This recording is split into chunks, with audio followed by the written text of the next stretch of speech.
ಗುರು ಬ್ರಹ್ಮ ಗುರು ವಿಷ್ಣು ಗುರುದೇವೋ ಮಹೇಶ್ವರಃ ಗುರು ಸಾಕ್ಷಾತ್ ಪರಬ್ರಹ್ಮ ತಸ್ಮೈ ಶ್ರೀ ಗುರವೇ ನಮಃ.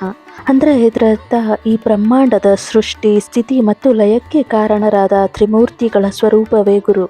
ಆದರೆ ನಮಗೆ ಮಾರ್ಗದರ್ಶನ ನೀಡುವ ಈ ಗುರು ಎನ್ನುವ ಮಹಾಶಕ್ತಿ ಕೇವಲ ಒಬ್ಬ ವ್ಯಕ್ತಿಗೆ ಸೀಮಿತವಾಗಿರೋದಿಲ್ಲ. ನಮಸ್ಕಾರ ವೀಕ್ಷಕರೇ, ದೇಗುಲದಾರಿ ಚಾನೆಲ್ಗೆ ನಿಮ್ಮೆಲ್ಲರಿಗೂ ಆತ್ಮೀಯವಾದ ಸ್ವಾಗತ. ವೀಕ್ಷಕರೇ, ನಮ್ಮ ಸನಾತನ ಧರ್ಮದಲ್ಲಿ ಗುರುವಿನ ಸ್ಥಾನ ಎಂದರೆ ಕೇವಲ ಕಾವಿ ಬಟ್ಟೆ ಧರಿಸಿದ ಆಧ್ಯಾತ್ಮಿಕ ಗುರುಗಳು ಮಾತ್ರ ಅಲ್ಲ, ನಮಗೆ ಜನ್ಮ ಕೊಟ್ಟು ಮೊದಲ ಹೆಜ್ಜೆ ಇಡಲು ಕಲಿಸಿದ ನಮ್ಮ ತಂದೆ ತಾಯಿಯೇ ನಮ್ಮ ಜೀವನದ ಪ್ರಥಮ ಗುರು ಆಗಿರುತ್ತಾರೆ. ಹಾಗೆ ಅಕ್ಷರಾಭ್ಯಾಸ ಮಾಡಿಸಿ ಸರಿ ತಪ್ಪಿನ ಅರಿವು ಮೂಡಿಸುವ ನಮ್ಮ ಶಿಕ್ಷಕರು ಕೂಡ ಗುರುಗಳೇ.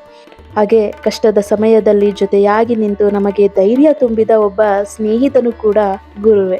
ಇಷ್ಟೇ ಏಕೆ, ನಮ್ಮ ಜೀವನದಲ್ಲಿ ಎದುರಾಗುವ ಸವಾಲುಗಳು, ಕಷ್ಟಗಳು ಮತ್ತು ಸಂದರ್ಭಗಳೇ ನಮಗೆ ದೊಡ್ಡ ಗುರುಗಳಾಗಿರ್ತಾರೆ. ಇನ್ನು ಆಧ್ಯಾತ್ಮಿಕ ಮಾರ್ಗದಲ್ಲಿ ನಮ್ಮನ್ನು ಧರ್ಮದ ಹಾದಿಯಲ್ಲಿ ನಡೆಸಿ ನಮ್ಮನ್ನು ಆರೈಸುವ ರಾಯರು ಶ್ರೀ ಗುರು ರಾಘವೇಂದ್ರ ಸ್ವಾಮಿಗಳನ್ನು ನಾವೆಲ್ಲರೂ ನಮ್ಮ ಮನದ ಗುರುವನ್ನಾಗಿ ಆರಾಧಿಸುತ್ತೇವೆ. ವೀಕ್ಷಕರೇ, 2026 ಈ ಜಗತ್ ಪವಿತ್ರ ಗುರು ಪೌರ್ಣಮಿ ಅಥವಾ ವ್ಯಾಸ ಪೌರ್ಣಮಿಯ ಶುಭ ದಿನದಂದು ನಮ್ಮ ಜೀವನದ ಸಕಲ ಗುರುಗಳಿಗೂ ಮತ್ತು ಶ್ರೀ ಗುರು ರಾಘವೇಂದ್ರ ಸ್ವಾಮಿಗಳ ಚರಣಗಳಿಗೆ ನಮಿಸುತ್ತಾ, ನಮ್ಮ ಮನೆಯಲ್ಲಿ ಗುರು ಕೃಪೆ ಸದಾ ಇರಲು ಮಾಡಬೇಕಾದ ಪೂಜಾ ವಿಧಿವಿಧಾನಗಳು, ಹಾಗೆ ಈ ಬಾರಿ ಗುರು ಪೌರ್ಣಮಿಯ ಶುಭ ಮುಹೂರ್ತ, ಹಾಗೆ ಪೌರ್ಣಮಿಯ ಪವಿತ್ರ ರಹಸ್ಯವೇನು, ಈ ಎಲ್ಲದ್ರ ಬಗ್ಗೆ ಸಂಪೂರ್ಣ ಮಾಹಿತಿಯನ್ನು ನಿಮಗೆ ತಿಳಿಸ್ಕೊಡ್ಲಿದ್ದೇನೆ. ಹಾಗಾಗಿ ವಿಡಿಯೋವನ್ನು ಸ್ಕಿಪ್ ಮಾಡ್ದಲೇ ಪೂರ್ತಿಯಾಗಿ ನೋಡಿ. ಹಾಗೆ ಯಾರೆಲ್ಲ ಇನ್ನೂ ಕೂಡ ಚಾನಲ್ನ ಸಬ್ಸ್ಕ್ರೈಬ್ ಮಾಡ್ಕೊಂಡಿಲ್ಲ, ದಯವಿಟ್ಟು ಚಾನಲ್ನ ಸಬ್ಸ್ಕ್ರೈಬ್ ಮಾಡ್ಕೊಳ್ಳಿ. ಹಾಗೆ ಪಕ್ಕದಲ್ಲಿರೋ ಬೆಲ್ ಐಕಾನ್ನ ಕ್ಲಿಕ್ ಮಾಡಿ. ನಾವು ಯಾವುದೇ ಒಂದು ಹೊಸ ವಿಡಿಯೋ ಅಪ್ಲೋಡ್ ಮಾಡಿದ್ರು ಫಸ್ಟ್ ನೋಟಿಫಿಕೇಶನ್ ನಿಮಗೆ ಬಂದು ತಲುಪುತ್ತೆ. ಹಾಗೆ ವಿಡಿಯೋ ಇಷ್ಟ ಆದಲ್ಲಿ ದಯಮಾಡಿ ವಿಡಿಯೋವನ್ನು ಲೈಕ್ ಮಾಡಿ, ನಿಮ್ಮ ಸ್ನೇಹಿತರೊಂದಿಗೆ ಕುಟುಂಬದವರೊಂದಿಗೆ ವಿಡಿಯೋವನ್ನು ಹಂಚ್ಕೊಳ್ಳಿ. ಗುರು ಪೌರ್ಣಮಿಯ ದಿನಾಂಕ ಹಾಗೆ ಮುಹೂರ್ತ ಹೀಗಿದೆ. ವೀಕ್ಷಕರೇ, 2026 ಆಷಾಢ ಮಾಸದ ಗುರು ಪೌರ್ಣಮಿಯು ಜುಲೈ 29 ಬುಧವಾರದಂದು ಬಂದಿದೆ. ಪೌರ್ಣಮಿ ತಿಥಿ ಪ್ರಾರಂಭ ಆಗೋದು ಜುಲೈ 28 ಸಾಯಂಕಾಲ 6:18. ಹಾಗೆ ತಿಥಿ ಮುಕ್ತಾಯ ಆಗೋದು ಜುಲೈ 29 ರಾತ್ರಿ 8:05. ಅದರಿಂದ ಜುಲೈ 29 ಬೆಳಗ್ಗೆ 5:41 ಮಧ್ಯಾಹ್ನ 12 ಗಂಟೆವರೆಗಿನ ಶುಭ ಮುಹೂರ್ತದಲ್ಲಿ ಗುರು ಪೂಜೆ ಮಾಡೋದು ಅತ್ಯಂತ ಶ್ರೇಷ್ಠದಾಯಕವಾಗಿರುತ್ತೆ. ವೀಕ್ಷಕರೇ, ಈ ಗುರು ಪೌರ್ಣಮಿಯನ್ನು ವ್ಯಾಸ ಪೌರ್ಣಮಿ ಅಂತಲೂ ಹೇಳಲಾಗುತ್ತೆ. ಯಾಕೆ ಅಂದರೆ ಚತುರ್ವೇದಗಳನ್ನು ವಿಂಗಡಿಸಿ ಮಹಾಭಾರತ ಹಾಗೂ 18 ಪುರಾಣಗಳನ್ನು ನಮಗೆ ನೀಡಿದ ಆದಿಗುರು ಮಹರ್ಷಿ ವೇದವ್ಯಾಸರು ಜನ್ಮ ತಾಳಿದ ಪವಿತ್ರ ದಿನವಿದು. ಹಾಗೆ ನಮ್ಮ ಪ್ರಥಮ ಗುರುಗಳಾದ ತಂದೆ ತಾಯಿ, ಅಕ್ಷರ ಕಲಿಸಿದ ಗುರುಗಳು ಹಾಗೂ ಜ್ಞಾನ ನೀಡಿದ ಸದ್ಗುರುಗಳಿಗೆ ಕೃತಜ್ಞತೆ ಸಲ್ಲಿಸುವುದು ಈ ದಿನದ ವಿಶೇಷ. ವೀಕ್ಷಕರೇ, ಗು ಎಂದರೆ ಕತ್ತಲೆ, ರು ಎಂದರೆ ಬೆಳಕು. ನಮ್ಮನ್ನು ಬೆಳಕಿನತ್ತ ನಡೆಸುವ ಗುರುವನ್ನು ಸ್ಮರಿಸಿದರೆ ಸಕಲ ವಿಘ್ನಗಳು ನಿವಾರಣೆಯಾಗುತ್ತೆ. ವೀಕ್ಷಕರೇ, ಈ ಗುರು ಪೌರ್ಣಮಿಯಂದು ಕಲಿಯುಗದ ಕಾಮಧೇನು, ಕಲ್ಪವೃಕ್ಷ ಎಂದೇ ಹೆಸರುವಾಸಿಯಾಗಿರುವಂಥ ಶ್ರೀ ಗುರು ರಾಘವೇಂದ್ರ ಸ್ವಾಮಿಗಳ ಆರಾಧನೆಯನ್ನು ಹೇಗೆ ಮಾಡಬೇಕು ಅನ್ನೋದ್ರ ಬಗ್ಗೆ ನಾನು ನಿಮಗೆ ಈಗ ತಿಳಿಸ್ಕೊಡ್ಲಿದ್ದೇನೆ.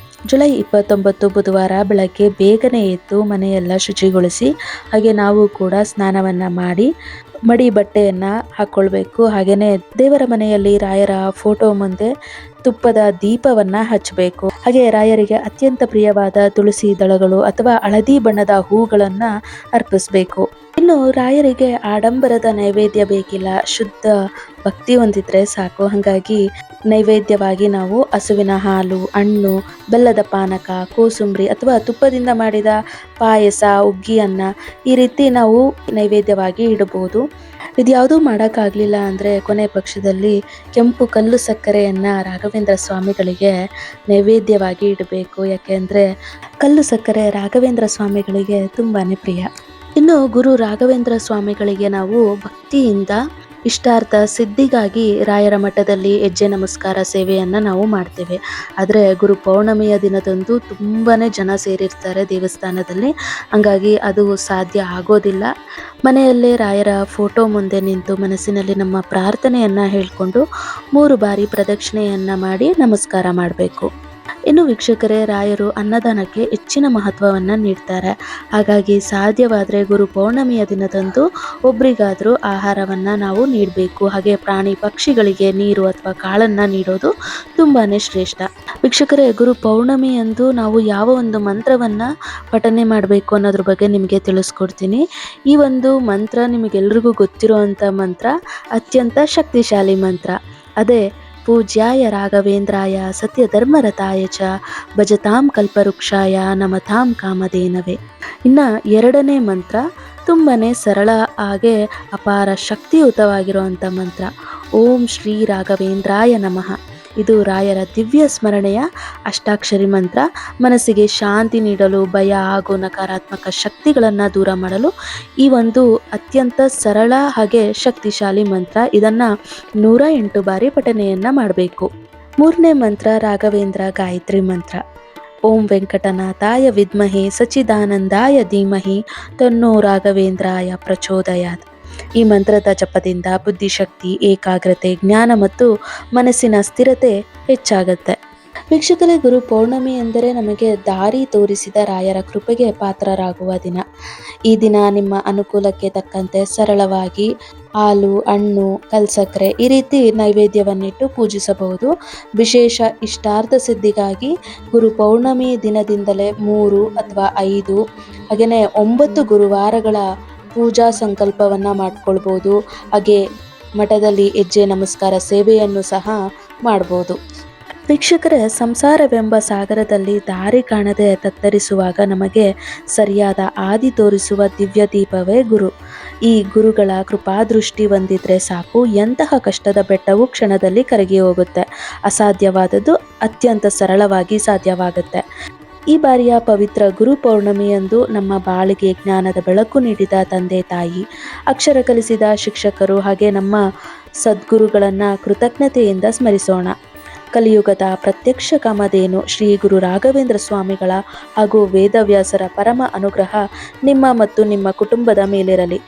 ನಿಮ್ಮ ಸಕಲ ಮನೋಭಿಲಾಷೆಗಳು ಈಡೇರಲಿ ಎಂದು ರಾಯರಲ್ಲಿ ಪ್ರಾರ್ಥಿಸುತ್ತೇವೆ.